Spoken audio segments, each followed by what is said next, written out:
Hello guys, no, may sisira ko sa inyo guys kung paano magkabit ng piston ring para iwas blow by.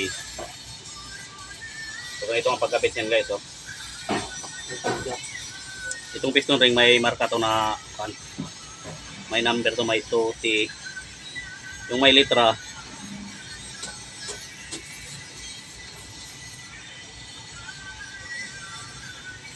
hindi makita. Sa taas to, always sa top to siya. So kabit natin guys.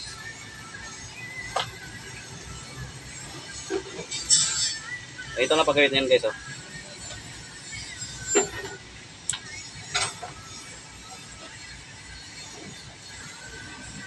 Yan. Tapos first compression.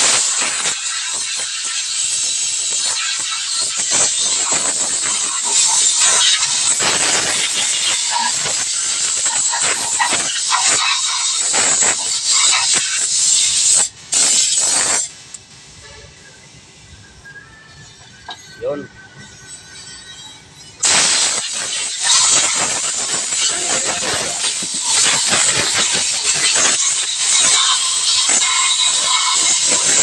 Setting nito, ang tamang setting dito para iwas sa blow by.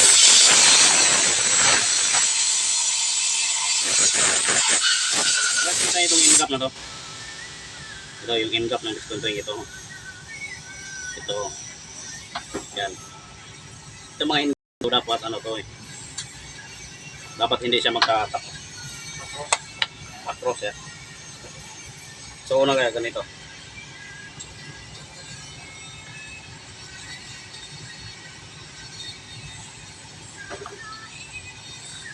Yung unang end cap dito na nilagay.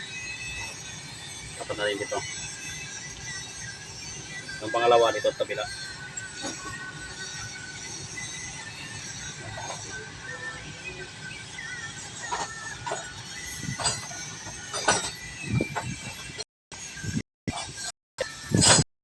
Yung una dito na kabila.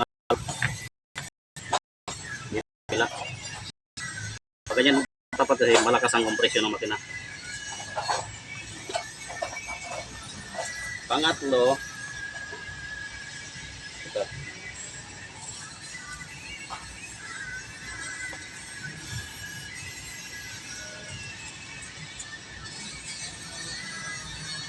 Yan. Iwasan lang magkatapat yung mga end cap. Kasi yan ang magkukos ng loss compression, blow by.